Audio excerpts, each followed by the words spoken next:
Good morning mga mare! So ngayon ay gagala na naman kami ni Sugar Daddy kong kapre. Oo mare, maglilinis na naman kami sa bunggo. Malapit na nga kaming lumipat mga mare, kaya kailangan malinis na talaga namin.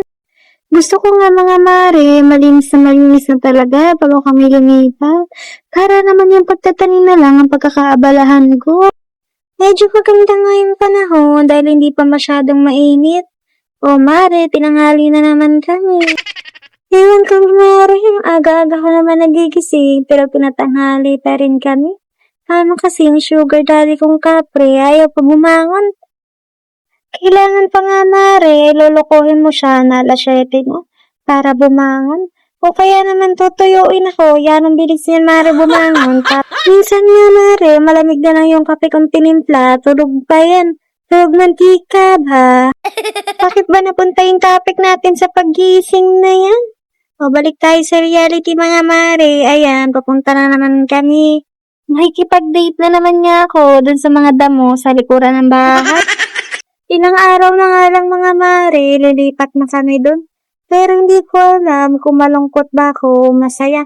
Sana ba naman mare, iwan ko na yung mga kaibigan ko, o diba? Hindi na ako makakadayo. Matagal ko nga rin sila mga maring nakasama, kaya nasanay na rin ako na nandyan sila palagi. O, tumigil nga kami dito mga mare dahil bibili nga ng tabako yung Sugar Daddy kong kapre. O, tingnan mo mare, wala daw bariya. Para ba naman mare, 500 piso, tapos isang stick lang naman yata yung bibili nga. Sino ba naman magkakabariya do? Buti nga sa'yo, wala ka na bilhin si Carilio mo. Dadaan naman tayo sa mga puno, baka nandun yung kapatid kong kapre, manghingi ka na ng tabako. Medyo masakit na sa balat yung init dito mga mare. Paano ba naman? Alas 9 na. Oo mare, alas 9 na, pero nandito pa rin kami sa kalsada.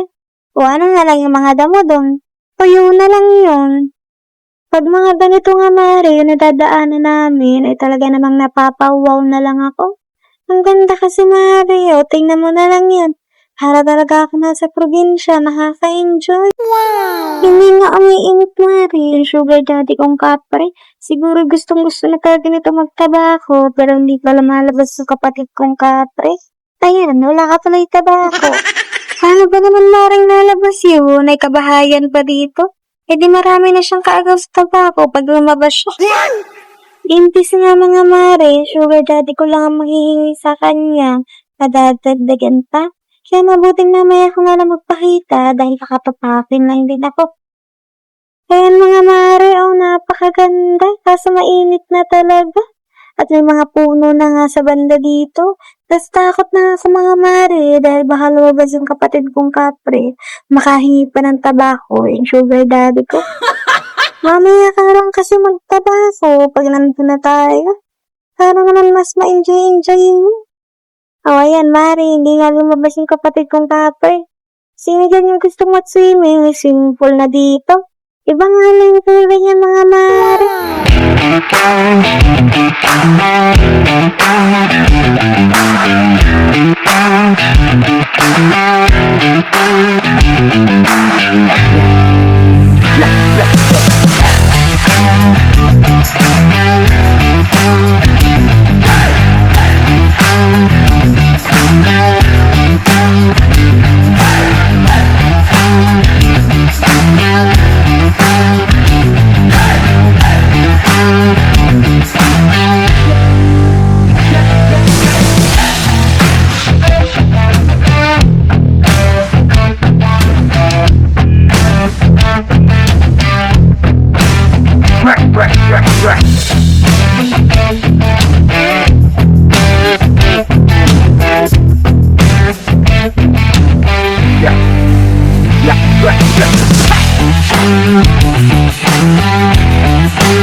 Pagkatapos nga mare ng napakahabang biyahe, nakarating din kami sa wakas.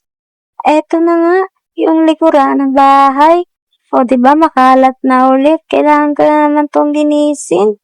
At eto nga, bumili nga muna ako ng pang-ulam namin. Ang init na mga mare. Eto nga yung binili ko. Bumili ako ng mantika, repolyo, sibuyas at bawang. At lumabas nga ako ulit mga mare.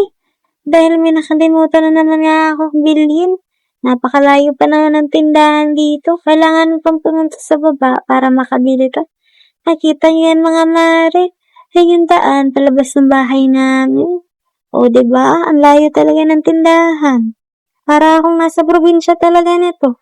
Literal na papayat ako dito mga mare, kakalabas-pasok ng bahay. O diba, makadaming pang dumadaan. Pag ako dito mare nabangga, wala na.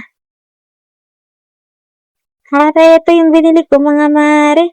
Bumili ako ng bigas sa Hapang Ricardo. At ito nga magsasaing ako habang nagagamas ako sa likuran. O mare, para naman pagkatapos ko magsaing, ulam na lang lulutuin. Pagkasalang ko nga mga mare, pumunta na ako sa likuran. Nilipat ko nga lang yung mga yero at ginamos ko yung kaunti. Dahil mare, ang init na. Tanghali na kasi, kaya wala na. O mare, ang dago nalisan. Eto nga yung nalisan ko. Medyo nabawasan. At habang nagluluto ako ng gulay, ayan, nalisan ko siya para naman bawasan yung mga tuyong dahon. At ayun, mare, nakita niyo yung mga dahon. Mga brikatsaw. Tinaga ko na mare para naman yung sampayan ng tamit ay medyo mainit. Pagkatapos ng mga mare magamas ng kaunti, ayan, tutulog na muna ako dahil makakaantok.